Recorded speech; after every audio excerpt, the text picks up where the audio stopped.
Staying well informed is crucial in the fight against ovarian cancer. It's the 5th leading cause of cancer-related deaths in women.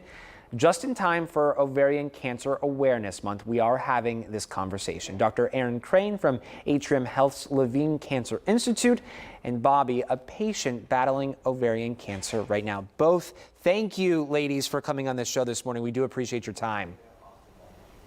Thank you for having us. Thank you for having us. Absolutely. Dr. Crane, I want to start with you about the latest statistics surrounding ovarian cancer and why these numbers are so high. It's the 5th leading cause of cancer among women. Yeah, and it's the 8th most common women-related cause of cancer worldwide. In the United States, we see about 20,000 new cases per year. And unfortunately, the statistics are the way they are because we lack an effective screening method to detect disease early. Most women who are diagnosed have stage 3 or 4 disease. And when women are diagnosed at a late stage, it can be very difficult to cure them from their cancer, and it often comes back. That's why we're partnering with AstraZeneca this month to increase ovarian cancer awareness. And when you talk about early detection, Dr. Crane, we're talking, I know there's this biomarker testing that is extremely helpful in diagnosing this type of cancer. Well, it's actually the most useful in women who already have ovarian cancer and helping to direct their treatment. So biomarker testing identifies women who are appropriate for a class of drugs called PARP inhibitors. And PARP inhibitors have really changed the game for women with ovarian cancer. In clinical trials, women who were on PARP inhibitors after they were treated for ovarian cancer had a decreased risk of death from ovarian cancer and a decreased risk of the disease returning. The reason that biomarker testing is important for these women is that it identifies something called homologous recombination deficiency, or HRD positivity. And the reason that's important is because we know that if women are HRD positive, they're a really good match and more likely to benefit from PARP inhibitors. So very important to test women at the time of diagnosis for HRD biomarkers. Yeah, and if you haven't already been tested, you know, this is an important reminder to chat with your doctor, your physician, about biomarker testing. Yeah, absolutely. Okay, I want to bring Bobbie into the conversation. Bobbie, if you don't mind, share with us your diagnosis, and did biomarker testing aid you in your fight against ovarian cancer? Sure, absolutely. My ovarian cancer journey started in 2021. I was in great health and everything was going along swimmingly.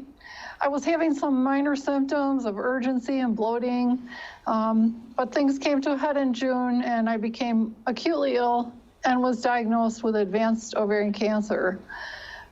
As I started chemotherapy, my doctor recommended that I would receive biomarker testing, and when it was completed, I found that I was BRCA negative and HRD positive.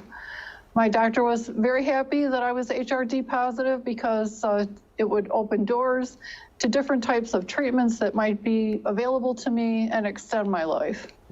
Yeah, absolutely. For women, Bobbie, going through this right now, what would you say to them? Was there anything, useful or helpful to you during your journey that you want to share with other women who are battling ovarian cancer? Well, of course, it's a shock when you're diagnosed and you have to take a step back. But for myself, I, embraced my family's help. I educated myself and really tried to advocate for myself. And I went online and I found a great community of folks on social media that were willing to help and support you. And there is a vast variety of not-for-profit agencies that have a tremendous amount of resources that can help you through your journey. Well, Bobbie, you look amazing. You sound great.